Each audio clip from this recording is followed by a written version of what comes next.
Ce que j'ai compris, en tout cas, c'est que la cornée était fragile et puis qu'elle filtrait pas bien la lumière, justement, et puis qu'elle pouvait se dégrader au point que je puisse perdre la vue. C'est vrai que les gens qui voient les 3D n'arrivent pas du tout à se rendre compte ce que c'est d'être dans un monde tout plat. On dit l'œil, c'est un peu le miroir de l'âme. C'est quelque chose de très important qui me fascine, qui est toujours différent. Pour chaque personne, chaque patient est différent et c'est très intéressant. L'œil humain est l'un des plus complexes et des plus performants avec plus de 110 millions de photorécepteurs. Il nous permet de distinguer la lumière et l'obscurité, mais il va surtout beaucoup plus loin. Grâce à nos yeux, nous distinguons les formes, les détails, les contours et les couleurs. L'œil est un organe précis qui se développe depuis la naissance. On est né avec une acuité visuelle très basse et le bébé, dans les premiers mois de sa vie, commence à gérer l'information visuelle et c'est le cerveau qui apprend à interpréter l'image pour augmenter son acuité visuelle. La couleur est simplement déterminée par le canton de pigments qui se trouve dans l'iris.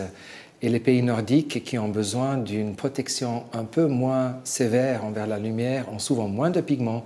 Moins de pigments se traduit en yeux bleus. Au-delà des couleurs, tous les yeux ne se ressemblent pas. Certains sont sans défaut, ils sont rares, d'autres pas. Et comme tout organe, certaines maladies peuvent apparaître au cours de notre existence. Le principal défaut est ce qu'on appelle une amétropie qui dit simplement que la grandeur de l'œil ne correspond pas à la grandeur de l'optique qui est intégrée. Si l'œil est relativement trop grand pour l'optique, on est myope et on parle de 1 ou 2 mm. 1 mm de différence de longueur axiale fait déjà un défaut de 3 dioptries. Si l'œil est un peu trop petit, vous êtes en hypermétropie.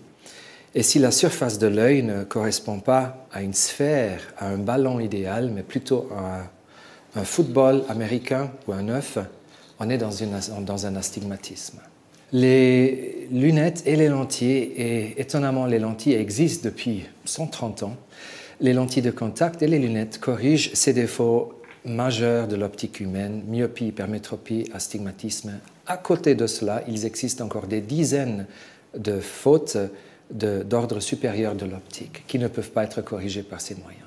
Des maladies connues du grand public comme la cataracte, le décollement de la rétine ou encore le glaucome.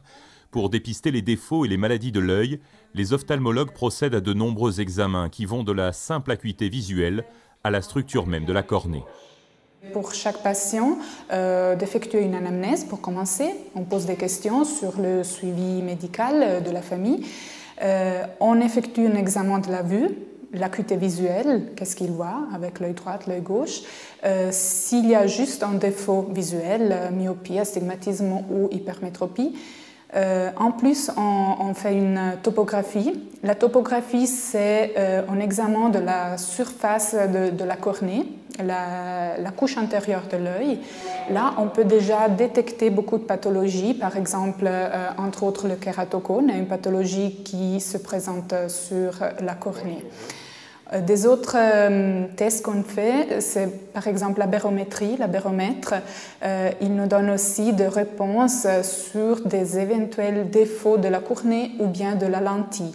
La lentille, elle est à l'intérieur de l'œil et là aussi, si on a des problèmes, peut être pathologique, par exemple. Dans ce magazine, nous allons nous focaliser sur la chirurgie de l'œil, ses performances dans le traitement de nombreuses pathologies, comme la myopie. Théoriquement, on peut presque tout opérer aujourd'hui. Vous parlez d'un côté des défauts qui sont plutôt des défauts, on parle de la chirurgie de convenance lorsqu'on ne veut plus avoir ses lunettes. C'est la partie de la chirurgie réfractive que le grand public connaît le mieux. C'est comment est-ce que je peux vivre sans lunettes. À côté de cela, on utilise les moyens de la chirurgie réfractive aujourd'hui pour faire aussi toute autre chose comme des transplantations de la cornée dans le cas des maladies, comme le traitement du kératocone, comme le traitement d'autres maladies qui déforment l'optique. Le kératocone, c'est une maladie rare, très invalidante, qui altère la vue de loin comme de près et qui touche principalement les jeunes. Le kératocone est la maladie la plus fréquente chez les jeunes qui invalide l'œil. Et on a en Suisse environ 5000 jeunes atteints. Et le kératocone s'appelle kératocone parce qu'il pousse en avant la cornée la cornée s'amincit au centre, peut faire des ruptures et cicatrise. Et cette maladie est autant plus tragique parce qu'elle touche des jeunes qui, souvent à l'âge de 16-17 ans, ont une acuité visuelle de 5 à 10% qui ne peuvent pas être corrigés avec des lunettes ou des lentilles. Alors, ils sont invalidés même avant d'entrer dans la vie professionnelle. Le problème principal chez les patients de kératocone, c'est qu'ils commencent à avoir une vision un peu double, mais pas avec les deux yeux, mais avec un seul œil. Même s'ils ferment un œil, quand ils regardent, ils fixent quelque chose, ils ont toujours une ombre au-dessus. Flavia souffre d'un kératocone. Cette jeune maman, passionnée de dessin, se prépare à une future intervention chirurgicale. Une opération très novatrice qui va changer sa vie et bloquer la détérioration de sa vue. J'ai consulté au départ pour mon fils.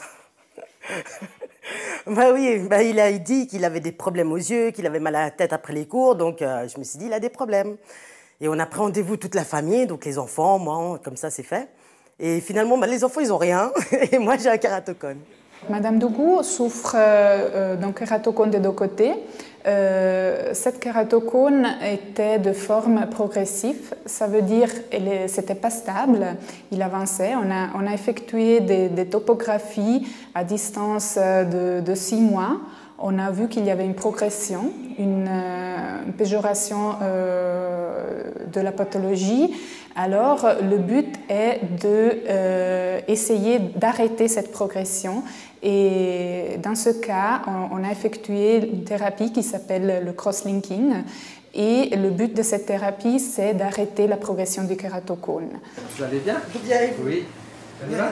Oui. D'accord. Vous connaissez la procédure, hein? C'est la deuxième fois. On a repris un phénomène ou une technologie qui existe déjà en médecine.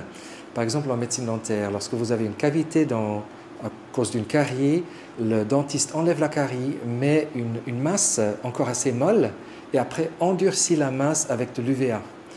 On a repris cette technologie et on a réussi à l'appliquer dans un tissu vivant sans changer les propriétés optiques. On endurcit la cornée qui est devenue trop molle à cause de la maladie. L'endurcissement se fait avec de la vitamine B2, la riboflavine et des rayons ultraviolets. On endurcit pendant 5 minutes, après on pose de la pommade antibiotique et une lentille de contact comme pansement. Et la patiente rentre chez elle, elle sera vue tous les jours jusqu'à ce que la guérison soit finale après 3 ou 4 jours. Cette technique, c'est le cross-linking. Elle a été co-inventée par le professeur Afesi à Zurich, mais c'est aujourd'hui au HUG qu'il poursuit ses travaux. J'ai eu la grande chance d'avoir appris ce métier avec l'homme qui a inventé le premier examen laser et qui a fait le premier traitement dans l'histoire de l'ophtalmologie. Et les HUG, lors de ma nomination, ont décidé d'acheter le matériel de pointe qui est avec nous depuis quelques mois. Le laser Excimer, un matériel de pointe comme ici au HUG, omniprésent désormais dans le quotidien des spécialistes de l'œil à Genève, mais pas seulement. La chirurgie réfractive est la chirurgie qui s'occupe des défauts optiques. Et elle a dépassé en volume mondial la chirurgie de la cataracte en ophtalmologie il y a déjà 15 ans. Aujourd'hui, on opère plus de patients au monde pour des raisons d'optique que pour des raisons de cataracte. La chirurgie réfractive permet notamment grâce au laser de corriger certains défauts de l'œil, comme la myopie. La myopie, disons jusqu'à à peu près 6-8 dioptries de myopie, encore considérée une myopie physiologique. Au-delà, devient aussi une myopie pathologique qui a des autres problèmes, pas seulement un problème de vision, de focalisation, de vision de loin, mais aussi de problèmes au niveau du fond de l'œil, de la rétine et autre chose. J'ai déjà anesthésié la surface avec des gouttes.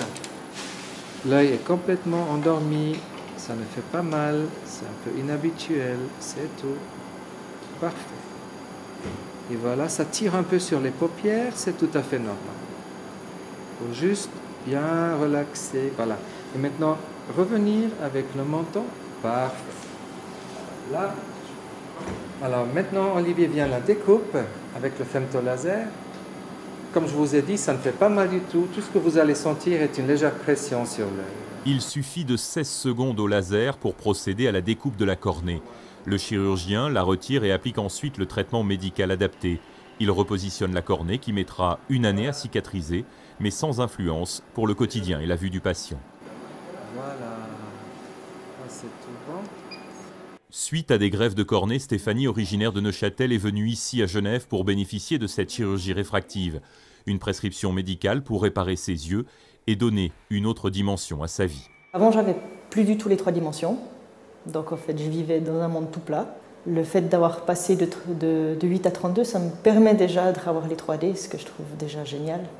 C'était le lendemain, enfin le jour même de l'opération, je voyais déjà une différence.